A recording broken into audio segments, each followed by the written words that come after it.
Welcome, man. Welcome back to the channel, guys. What is going on? What's going on out there, everybody?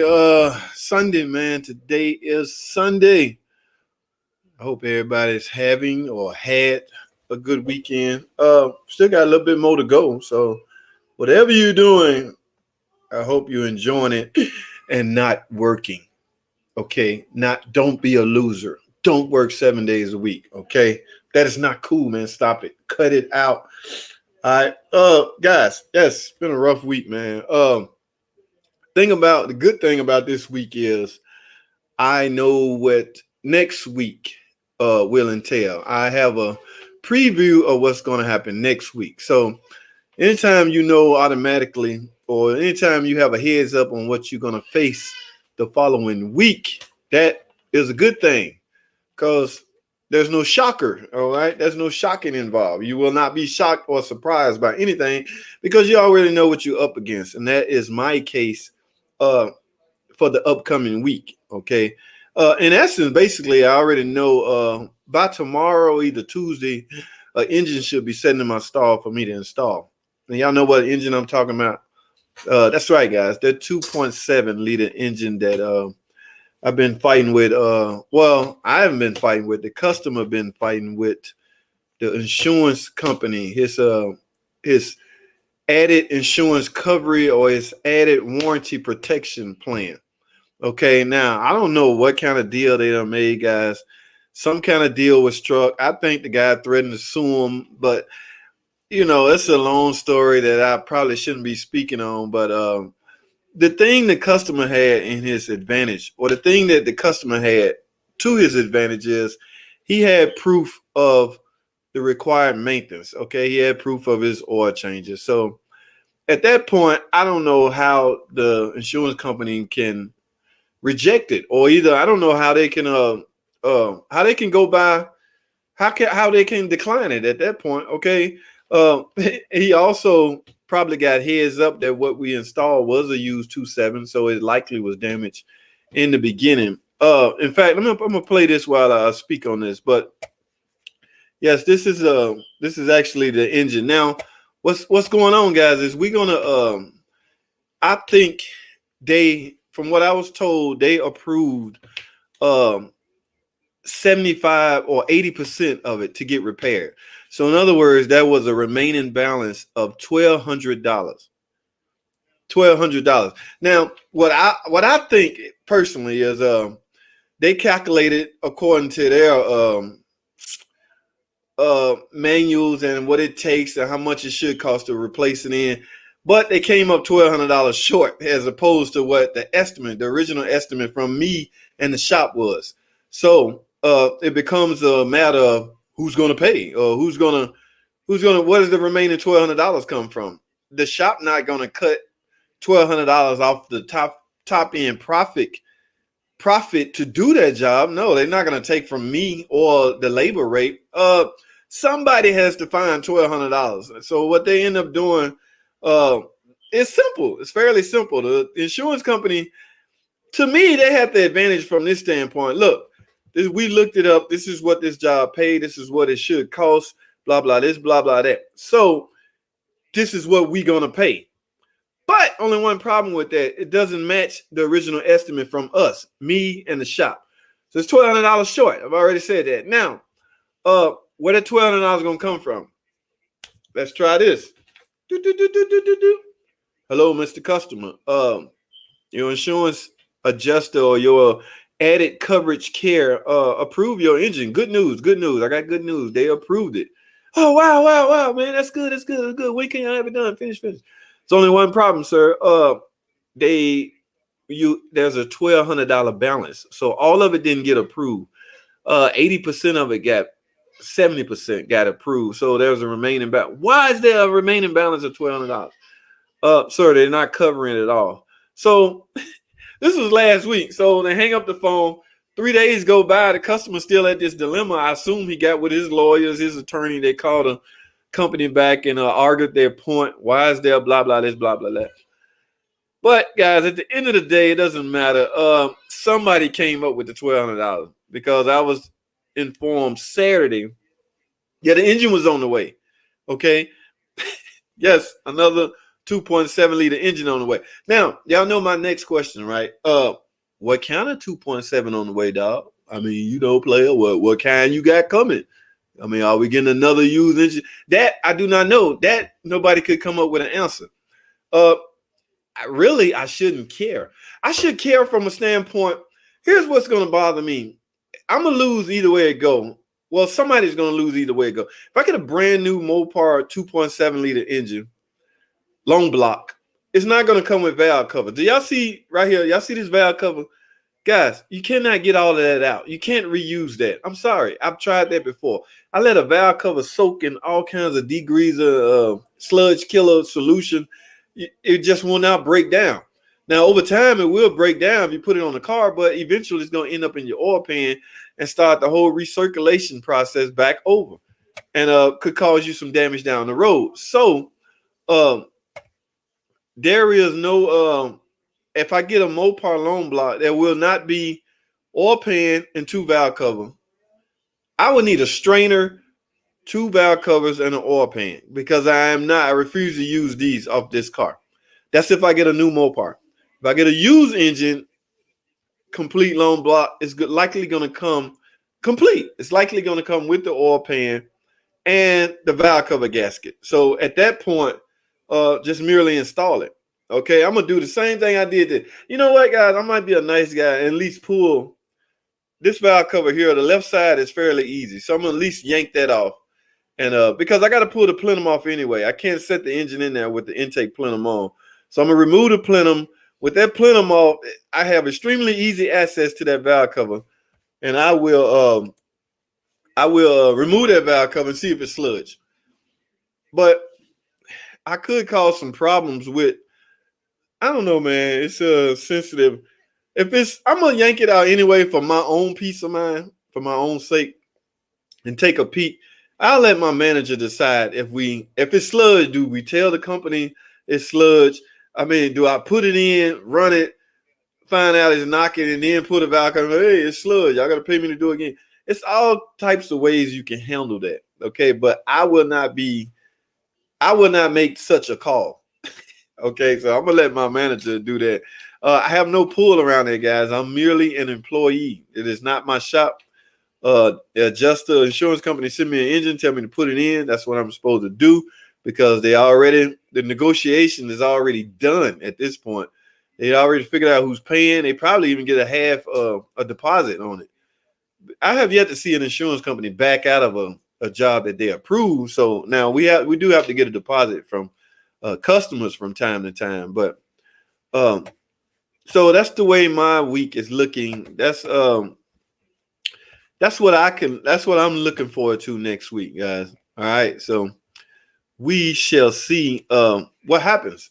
Like I say, I don't know if it's gonna show up tomorrow, but I'm gonna bring it in, start tearing it down. It's not real busy at the shop. I have 2 stalls, so I will put this one on my install. Just merely start tearing it down. So by the time the engine get here, I can just throw it in. But that dilemma is still there, whether it's a Mopar long block or used 2.7 from another salvage yard. I don't know. So, but that's the way it is. Now, I'm totally against. Somebody asked me a question about would you use engine sludge remover, engine cleaner? The stuff you put in your crankcase and you run it, drive it or run it, and you're supposed to change your oil. Now, I'm against that, guys, because typical the way that work is, or the way you want to, in a perfect world, after you run it with the solution in there and you drain the oil, look at this. Hey, ad play. That's my video on the ad. Come on. Y'all see that? Y'all know what? I'm going to let the ad play. Listen, guys, in a perfect world, when you drain the oil, the sludge should come out of the oil drain plug. Notice I said in a perfect world. No, that doesn't happen all the time.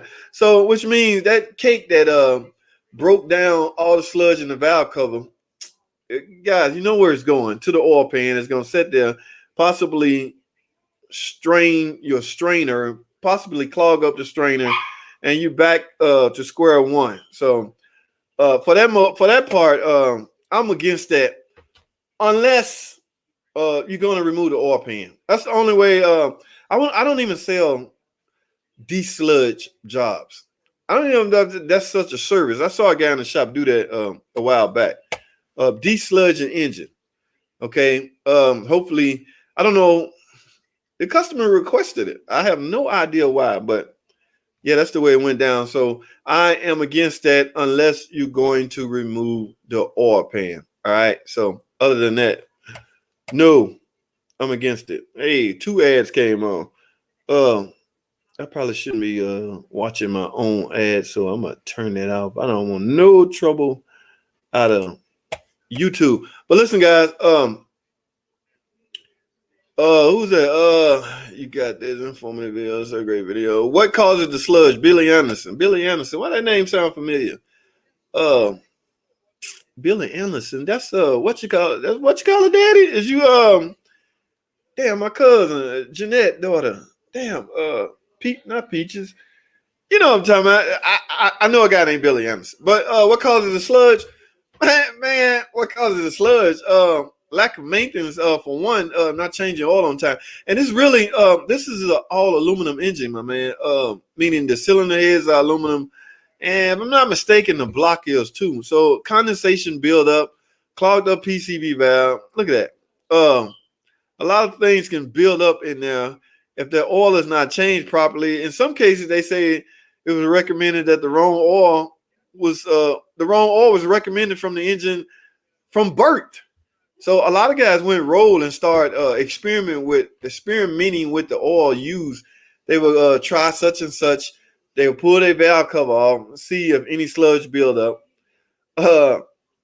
If they saw a little sludge build up, they would try a different weight of oil. It's all about weight. Okay, brand matters too, but it's all about weight. They would try a different weight.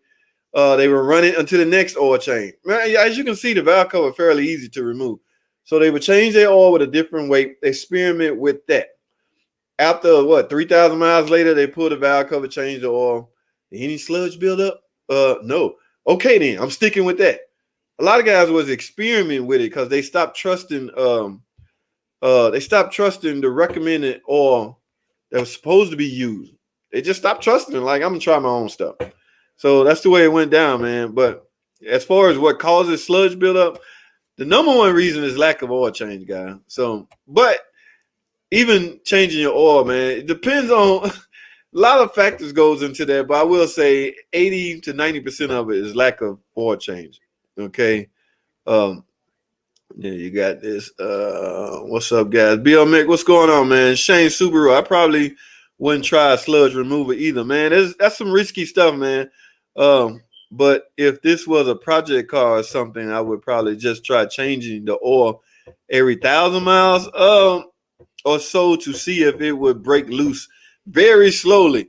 But again, the risk you're taking is it break loose and end up in your there's a pickup tool on every oil pan or inside every oil pan. So you do not want that pickup tool to get clogged, or you're gonna be in a world of trouble because the pickup tool has a screen on it. So if that screen is clogged, naturally you will starve for oil. So that's what you don't want. So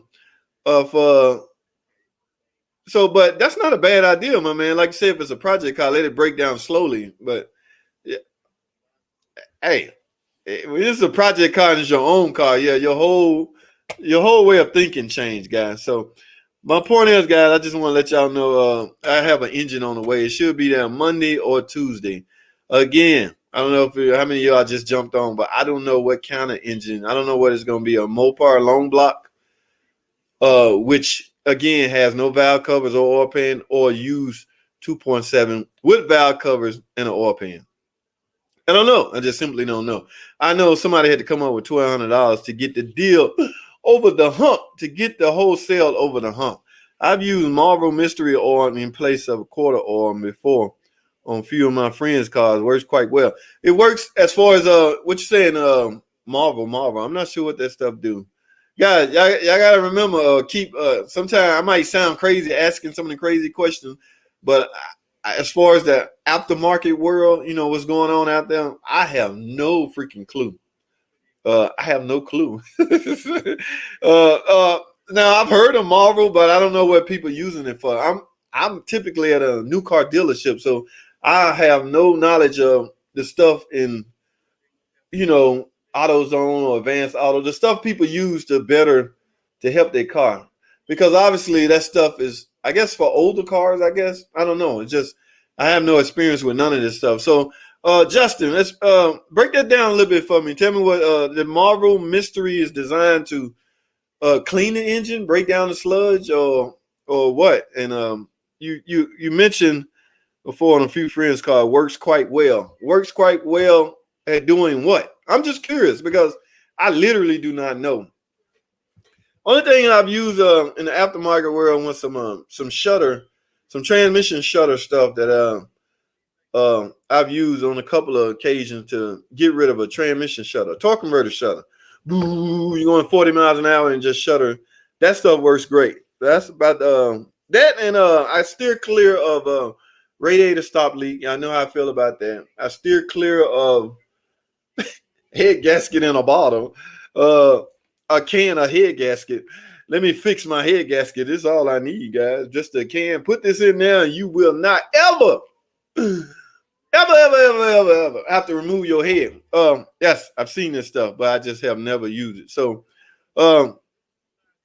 that's what the week looking like for me, guys. So, we shall see, man. Y'all know how I do. I keep y'all up to date. I keep y'all in the loop, in the speed, in the know-how. So, from hooking the chain up to hosting it out, it will be some footage mixed in there somewhere. Okay, like that other engine I did.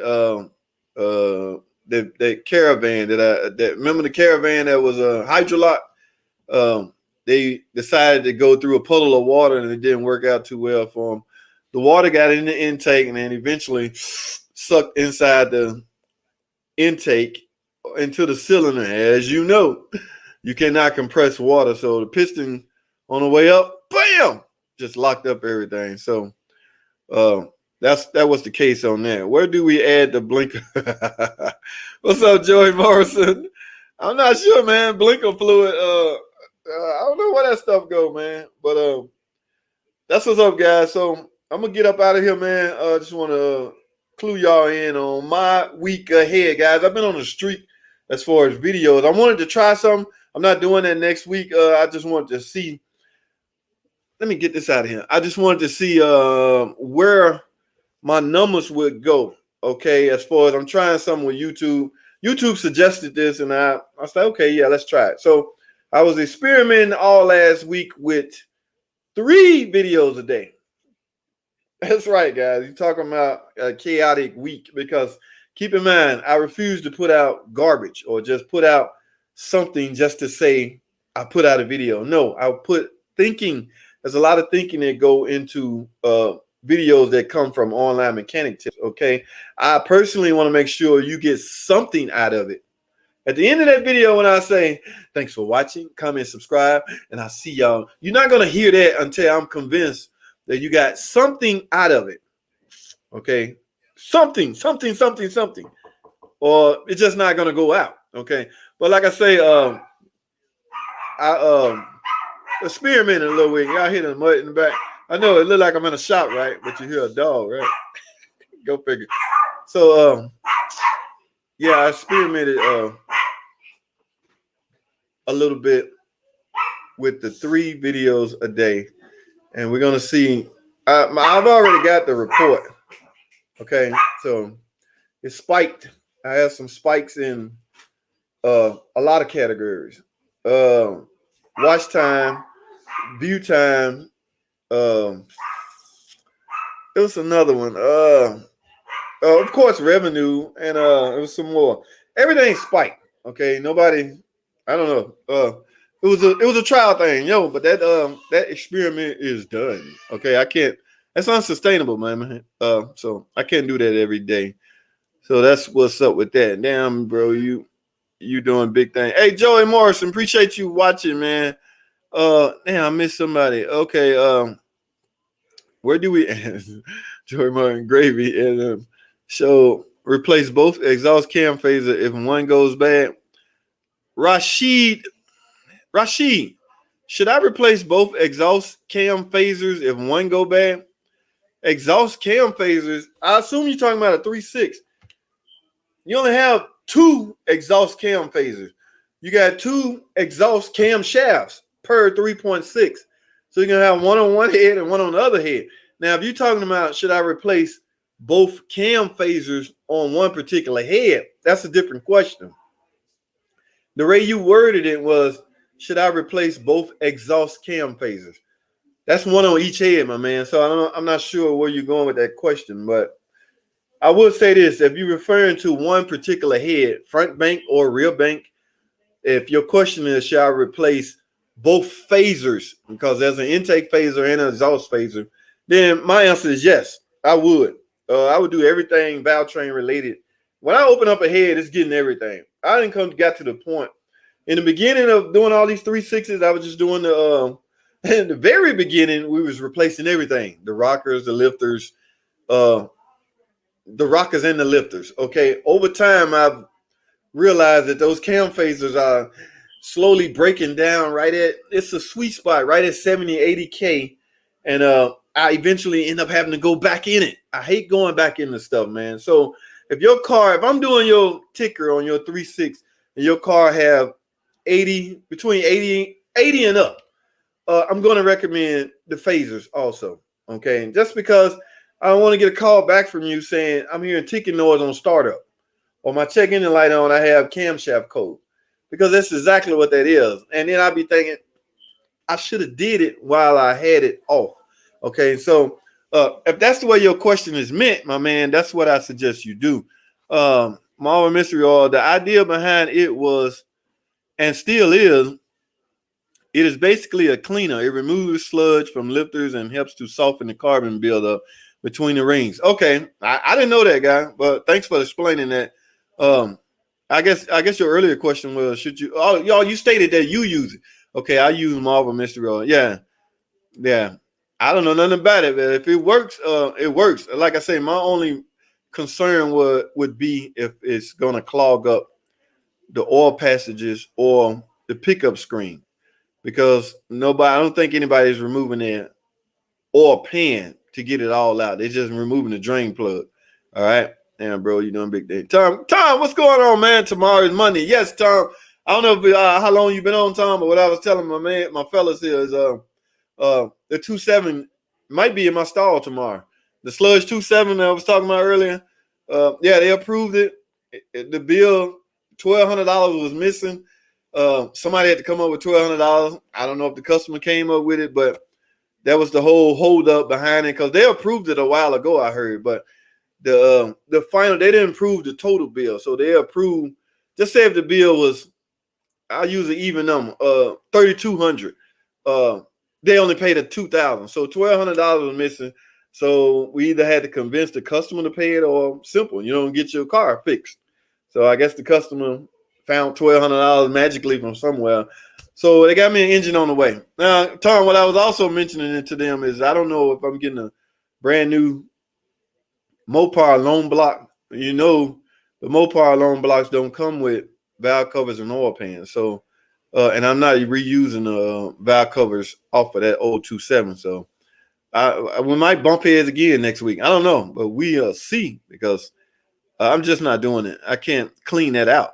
So I don't know. Cody 530 video making machine. What's up, Cody? No, man. I think because that's easy, Cody. The video part, actually editing, figuring out what I'm gonna say and splicing in the different, because that comes naturally for me. That's why I can push them out like that. I found out from some content creators that is their biggest hurdle. Okay. Actually editing videos, making it flow smoothly. Okay. So that I've heard that takes up more time than actually filming the actual footage. I'm talking about the editing part. So I understand, I can get it, I can relate, but I flow pretty smoothly on that part. At least I try to. I don't know. Are you at a dealership? Joy, yes. New car, Chrysler Jeep Dodge dealer, Joey. Long time. Been there a long time. That's why I can't relate. I can't really comprehend when you guys throw out these aftermarket solutions to me. Marvel. One guy said something. Do you recommend I use some stuff? He said.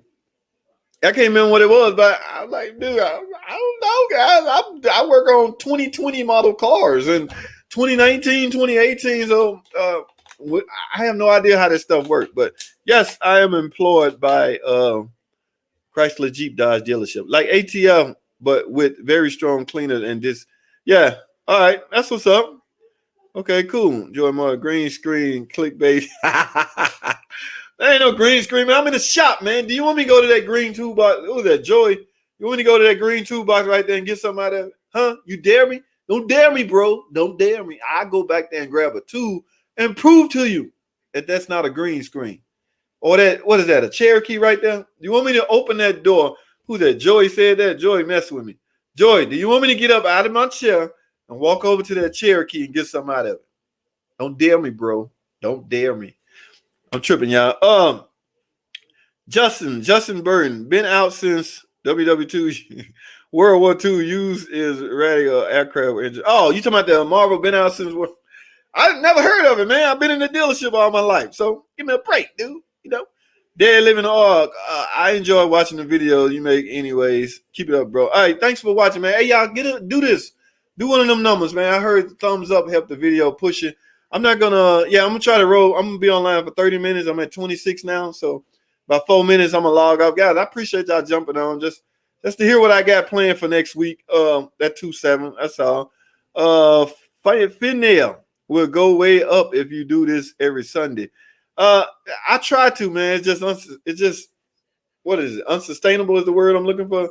It's hard to do it every day because y'all know I do other things, man. Y'all know I'm into fitness, right? And I'm still contemplating whether I should add or do another channel, but I don't want to start all over. So don't be surprised, guys. Y'all see some weightlifting videos creep in on this channel.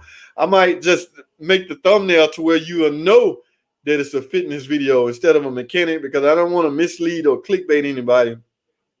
They see an online mechanic tip video and they click it, and I'm in there talking about weightlifting and stuff. So I might make the thumbnail a different thumbnail, okay? Because if you click it looking for car talk and you don't hear it and you jump out in 5 seconds, that lowers the average. So that could be, they say that's the risk in doing that. I just do not want to start over because any video I put on this channel is monetized automatically. So I still got to weigh my option. But yeah, I'm heavily into fitness and music production. So, but this is the only monetized channel I have. So I have to squeeze this stuff on this channel some way, somehow, guys. I'm going to figure out how to make it work, but I'm going to make it work. Thanks, JT. Awesome video. Justin, that's what's up, man. We'll go way up. I got a 4-liter in my Dodge Caravan, Grand Caravan. Nobody would change my motor.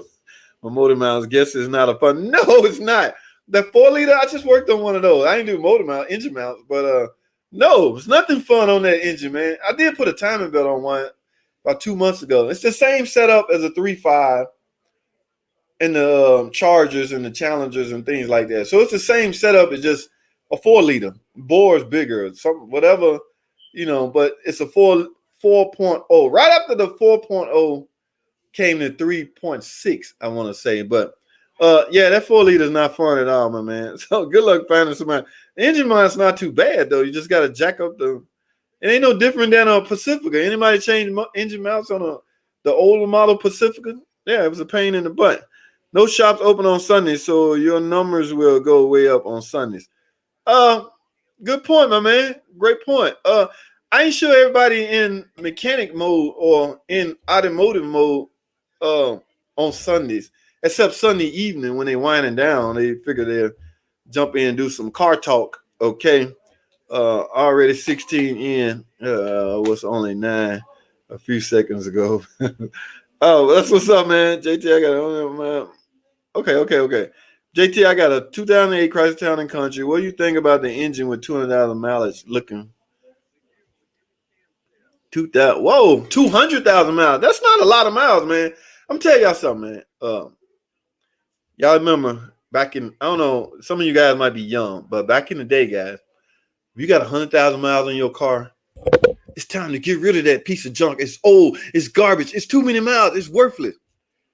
Now, 100,000 miles is considered you just broke it in. That's the new norm. Okay. Now, 300,000 miles, you get that type saying, man, that car's too old. It's time to trash it. Time to get rid of it. Hear what I'm saying? So between 100 and 300,000 miles, it's okay. 200,000 miles is not even a lot of miles anymore. This day and age. So, man, whatever you was doing to get that far, keep doing it. It's not time to get rid of your car. I'm not sure what that question was about. What do you think about the engine with 200,000 miles? Absolutely the same as I would think about if it had 100,000 miles. You just, your mileage number, and God forbid it's highway miles. You didn't bang on your suspension all that time. So only parts that wear out underneath are suspension parts, bushings, which are designed to wear. Okay. JT Pimp my ride. What's up, Joey? Guys, I'm gonna wrap this up. Let me finish these last little few, and I gotta go. Hey, if I put 05 GT Cruiser 17-inch rim and new tires on my 06 base model, will I need to get a front end alignment? And if it just had one with the OEM 15-inch wheel, should you get an alignment if you go from 15-inch wheel to 17-inch wheels? I would. I'm not gonna say you 100% have to, but I would, because you just went up in size. So yes, I would get the alignment check. You might not even need to make any adjustment, guys. The weird thing about alignments, guys, is I'll be 10 minutes talking about this, so I won't even go there. We'll do that on a separate video. But alignments are very weird, guys. But yeah, I would get it checked, my man. If you're gonna change from 15 to 17-inch wheel, yes, I will. What is alignment these days? 30, 40 bucks, 50 bucks? I don't know. So customer found his $1,200 from his Trump check. Oh, I see what you're saying. That's where he got the money from. No, I don't think he's giving out $1,200. I think it's down to $300 now. But wherever he got it from, he can get his car picked now. All right, guys, I got to wrap this up. Feeing now, 2011 Dodge Venture 04 just started. Loud clank and knocking out of the engine area. Came gray smoke yesterday, Chief. Any idea? Whoa. Gray smoke. Just started. Loud clang and knocking out of the engine. This is a 2.4 liter. At a 2011, it could be a World engine. Man, we hardly ever have any problems out of the World engine. Yeah, I don't know without actually hearing it. It'd be hard for me to say over the internet like this. Have I seen that? Yeah, but it always end up being something stupid like an alternator. But you're talking about you getting smoke as a result of the noise. Yes, that's something internal then. You gotta get that checked out, man. You can't. I wouldn't drive around. I don't know if you're driving around like that, but I don't have any idea what that is, because I really need to hear it and see. Gray smoke. I don't know. Gray smoke. Unless that's a mixture of black and white smoke, but not sure what you could be burning that will produce grayish type smoke. Okay, I know if it's black, you running extremely rich, but yeah, I wouldn't drive the car like that, man, because you might be damaging something. But that loud clanging noise could be anything. All right, 300,000 to new. Right. That's right. That's what I'm saying, man. That's crazy, man. But yeah, we're living in different times. Keep that oil chain. That's what's up. Thought Loop. Have you done any steering to the Gladiator? No, I heard about that. It's out fixing the bad steering box. No, I haven't done any. In fact, I only seen 2 Gladiators in the shop the whole time that car been out. What does that tell me or you? Did not having any problems out of it? I don't know if I'll take it to that extreme, but or have we not sold enough to customers that will come back? I don't know. I don't even know how well that truck is selling, but I haven't done anything to a Gladiator. I've seen a couple in the shop, but I personally have not worked on one. I've seen a guy PDI one, but I have not worked on one. And I wanted to do a little review on one, but I have yet to. I can't get one in the shop. Could be a good thing, man. They might be holding up. JT, thanks for the live show. That's what's up, man. Guys, I got a roll. It will work with the new thumbnails for sure, JT. Stay versatile. That's what's up, man. I appreciate that. Guys, thanks for watching. I gotta get out of here. I've exceeded my 30 limits. All right, don't forget, thumbs up the video before you go. It's still like 19 people in here and one from Facebook. Who is that over in Facebook watching? All right, guys. So like I say, get a video a thumbs up, and I will. Thanks for the thoughts and show. That's what's up, guys. Thanks for watching. Comment, subscribe. I'll see y'all in the next video.